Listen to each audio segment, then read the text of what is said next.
Hello friends, உங்கள் Vivo மொபைலில் நீங்கள் மொபைலை லாக் பண்ணதுக்கு அப்புறமா உங்கள் லாக் ஸ்க்ரீன் மேலே டிஸ்பிளே ஆகக்கூடிய நோட்டிஃபிகேஷனை எப்படி டிசேபிள் பண்ணுறதுங்கிறதான் பார்க்க போகிறோம். ஏன்னா சம்டைம்ஸ் நம்மளுக்கு இந்த நோட்டிஃபிகேஷன் தேவையில்லாமல் இருக்கும். ஏன்னா சில பர்சனலான விஷயங்களை நீங்கள் சேட் பண்ணிக்கிட்டு இருக்கிறீங்க. அப்படிங்கிற பட்சத்தில் நம்ம அன்லாக் பண்ணதுக்கு அப்புறமா தான் இந்த நோட்டிஃபிகேஷனை நம்ம பார்க்குற மாதிரி இருக்கணும். இப்போ லாக்லேயே வச்சுட்டு நீங்கள் அந்த நோட்டிஃபிகேஷன் டிஸ்பிளே ஆகும் பொழுது யார் வேணும்னாலும் லாக் ஸ்க்ரீனில் உங்களுடைய பர்சனலான சேட்டிங்கை பார்க்கறதுக்கான வாய்ப்புகள் இருக்கிறதுனால இது எப்படி டிசேபிள் பண்றதுங்கிறதா நம்ம இந்த வீடியோல பார்க்க போறோம். ஃபர்ஸ்ட் உங்க விவோ மொபைல்ல செட்டிங்ஸை கிளிக் பண்ணிக்கங்க.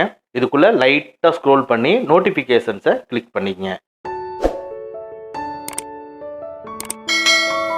இந்த நோட்டிபிகேஷன்ஸ்குள்ள லைட்டா ஸ்க்ரோல் பண்ணி நோட்டிபிகேஷன்ஸ் ஆன் லாக் ஸ்கிரீனை கிளிக் பண்ணிக்கங்க.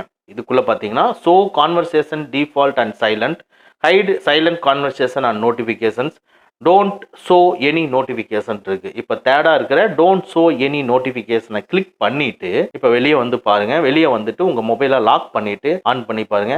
எந்த ஒரு நோட்டிஃபிகேஷனுமே டிஸ்பிளே ஆகாது. ஸோ நீங்க பர்சனலா நிறைய சேட் பண்ணுவீங்கன்னா லாக் ஸ்கிரீன் நோட்டிஃபிகேஷனை டிசேபிள் பண்ணி வச்சுக்கங்க. ஓகே ஃப்ரெண்ட்ஸ், அவ்வளோதான். இந்த வீடியோ உங்களுக்கு பிடிச்சிருந்தனா லைக் பண்ணுங்க, உங்க நண்பர்களுக்கு மறக்காம ஷேர் பண்ணுங்க.